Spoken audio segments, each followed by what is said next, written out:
Hello अस्सलाम वालेकुम friends,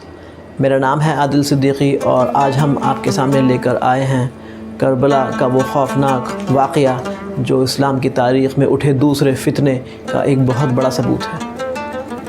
अगर आप रसूलुल्लाह से मोहब्बत करते हैं तो ये ज़रूरी है कि आप रसूलुल्लाह के ख़ानदान अहले बैत के बारे में भी उतनी ही जानकारी और मोहब्बत रखते होंगे जितनी रसूलुल्लाह से रखते हैं। ऐसा हो ही नहीं सकता कि वो कौम जो रसूलुल्लाह की छोटी छोटी सुन्नतों को लेकर इतनी ज़्यादा समझदार हो, दाढ़ी को लेकर, टखनों से ऊंचे पाजामे को लेकर और दूसरी बहुत सारी बातें जैसे मिसवाक और दूसरी सुन्नतों को लेकर रसूलुल्लाह को मानती हो और रसूलुल्लाह के घराने, रसूलुल्लाह के अहले बैत की मोहब्बत के बारे में, उनकी शहादत के बारे में ना जानती हो।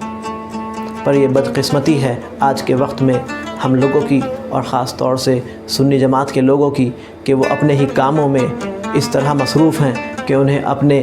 रसूलुल्लाह के प्यारे नवासे और उनके ख़ानदान की शहादत के बारे में कुछ मालूम ही नहीं।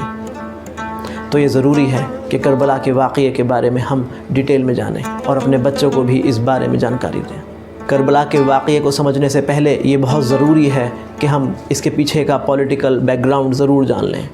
क्योंकि किसी भी वाक़ये के पीछे मौजूद पॉलिटिकल सिचुएशंस, उस वक्त का माहौल, उन हालातों को समझना बहुत ज़रूरी है जिन हालातों में ये वाक़या पेश आया। क्योंकि हालातों की सही जानकारी ना होने से वाक़ये की अहमियत कम या ज़्यादा की जा सकती है। उन्हीं बातों को बहुत ही हल्के तौर पर बताया जा सकता है जिनसे अहमियत बहुत कम हो जाती है, और उन्हीं वाक़यों को बहुत ज़्यादा तरजीह देकर बताया जा सकता है जिनसे अहमियत बहुत बढ़ जाती है। तो किसी भी हालात को, किसी भी वाक़ये को समझने से पहले उसके पीछे का बैकग्राउंड, पस मंज़र जानना बहुत ज़रूरी है। तो चलिए जानते हैं करबला का पस मंज़र। इस्लाम में आए पहले फ़ितने यानी कि हज़रत अली और माविया के बीच हुई पहली जंग यानी कि जंग सफ़ीन के बाद उठा पहला फ़ितना, जिसमें मुसलमान दो गिरोह में बट जाते हैं। पर हज़रत अली की शहादत के बाद उनके साहबजादे यानी कि हज़रत इमाम हसन, जिनके बारे में रसूलुल्लाह ने पेशन गोई की थी कि ये इस्लाम के दो गिरोह को एक करेंगे, और ऐसा ही वो करते हैं। और हज़रत अली की शहादत के बाद वो इब्न माविया के सामने कुछ शराइत के साथ ये कहते हैं कि मैं आपकी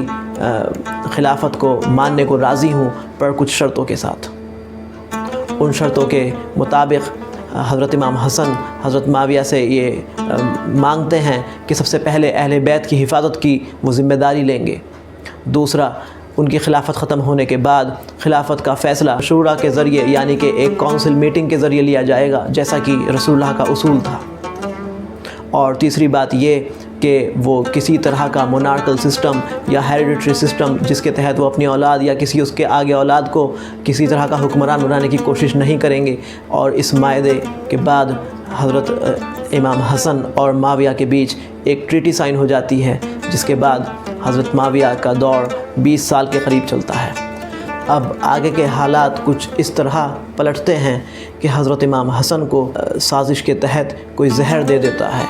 जिससे हज़रत इमाम हसन की वफ़ात हो जाती है, वो शहीद हो जाते हैं। और इसके बाद हज़रत इमाम हुसैन कमान संभालते हैं। तो हुआ कुछ यूँ कि माविया ने अपने आखिरी दौर में, अपनी उम्र के आखिरी पड़ाव में आकर जो सुलहनामा हज़रत इमाम हसन के साथ साइन किया था, ट्रीटी साइन की थी, उनकी सभी शराइत मानने से पूरी तरह इनकार कर दिया। और नतीजा ये कि उन्होंने अपने बेटे यानी यजीद को हुक्मरान बनाने का ऐलान कर दिया।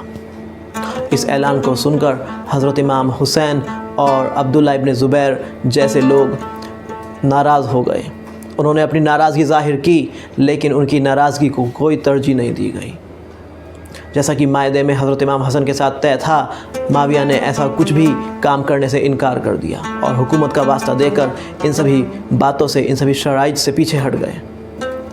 इसका नतीजा ये कि यजीद जैसे ही तख्त पर आया, उसने सबसे पहले ये हुक्म दिया कि जाओ और जाकर इमाम हुसैन और अब्दुल्ला इब्न ज़ुबैर के पास जाओ और उनसे कहो कि मेरे हाथ पर आकर बैत लें, किसी भी तरह से उनको मेरे हाथ पर बैत दिलाओ, और अगर वो ऐसा नहीं करते तो इसे हुकूमत की खिलाफ वर्जी मानकर उनके ख़िलाफ़ सख्त कार्रवाई की जाएगी। इस बात का अंदाज़ा जैसे ही हज़रत इमाम हुसैन को हुआ, ये वो दौर था जब हज़रत इमाम हुसैन हज के महीना चल रहा था और हज कर रहे थे। इस मामले को सुनकर हज़रत इमाम हुसैन अपने हज को उम्रे में तब्दील कर देते हैं और फ़ौरन ये फ़ैसला लेते हैं कि अब हमें مکہ چھوڑ کر کہیں اور کی طرف روانہ ہونا ہوگا۔ جیسا کہ حضرت علی نے اپنے دور میں مکہ منورہ چھوڑ کر کوفہ کی طرف چلے گئے تھے، وہاں کی طرف خلافت قائم کی تھی، تو اسی کے تحت حضرت امام حسین کو بھی خطوحات آنے لگے، ان کے پاس بھی گزارشیں آنے لگیں کہ ہم یزید کو خلیفہ نہیں مانتے اور ہم اس کے ہاتھ پر بیعت نہیں لیں گے، اور آپ یہاں آ جائیں اور ہم آپ کو ہی خلیفہ مانتے ہیں۔ اور اسی کے تحت جیسا کہ اس وقت کا اصول تھا، حضرت امام حسین اپنے چچا زاد بھائی مسلم بن عقیل کو کہتے ہیں، فرما دیتے ہیں کہ جائیے اور میرے نام سے وہاں پر بیعت لیجئے اور یہ دیکھیے کہ واقعی وہاں کے لوگ ہمیں چاہتے ہیں اور ہمیں بلا بھیجا ہے۔ اس کے بعد مسلم بن عقیل وہاں پہنچتے ہیں، کوفہ پہنچ کر ان کا زوردار استقبال ہوتا ہے، وہاں کے لوگ ان کو ہاتھوں ہاتھ ان کے ہاتھ پر بیعت لیتے ہیں۔ مسلم بن عقیل یہ خبر بھیج دیتے ہیں کہ امام حسین آپ یہاں آ جائیں، اور یہ لوگ آپ کے ہاتھ پر بیعت لینے کو راضی ہیں اور یہ یزید کو قبول نہیں کر رہے۔ اس بات کی خبر ملتے ہی حضرت امام حسین اپنے گھر سے روانہ ہو پڑتے ہیں اپنے خاندان کے سب صاحبزادوں اور صاحبزادیوں کو لے کر۔ جیسے ہی اس بات کی خبر یزید کو ہوئی کہ محمد بن عقیل کے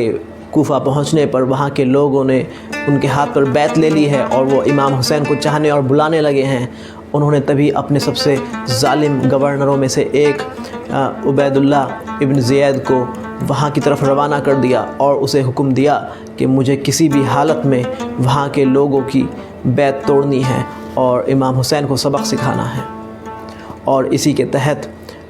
عبید اللہ ابن زید وہاں پہنچتا ہے اور لوگوں پر ظلم اور تشدد شروع کر دیتا ہے۔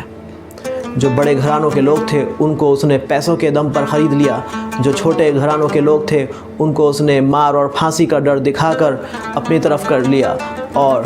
نتیجہ یہ کہ مسلم بن عقیل کوفہ شہر میں تنہا اور اکیلے ہو گئے۔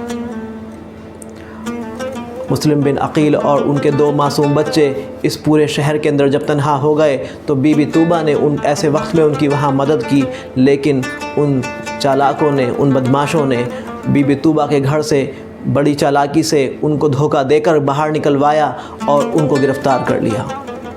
اور اس کے بعد وہ مسلم بن عقیل کو گھسیٹتے ہوئے گورنر کے گھر کی طرف لے جاتے ہیں اور اس کے اوپر لے جا کر بھیڑ کو اکٹھا کر کے ان کا سر قلم کر دیتے ہیں، ان کو شہید کر دیتے ہیں اور ان کے جسم کو وہاں اوپر سے پھینک دیتے ہیں، اور ان کے بچوں کو بھی اسی بے رحمی کے ساتھ قتل کر دیا جاتا ہے۔ یہ غور کرنے کی بات ہے کہ مسلم بن عقیل حضرت امام حسین کے چچا زاد بھائی ہیں، رسول اللہ کے گھرانے کے بیٹے ہیں، بچے ہیں، 2 چھوٹے صاحبزادے ہیں جن کے ساتھ یہ واقعہ پیش آ رہا ہے۔ لیکن مسلم بن عقیل کی وفاداری دیکھیے، وہ اپنی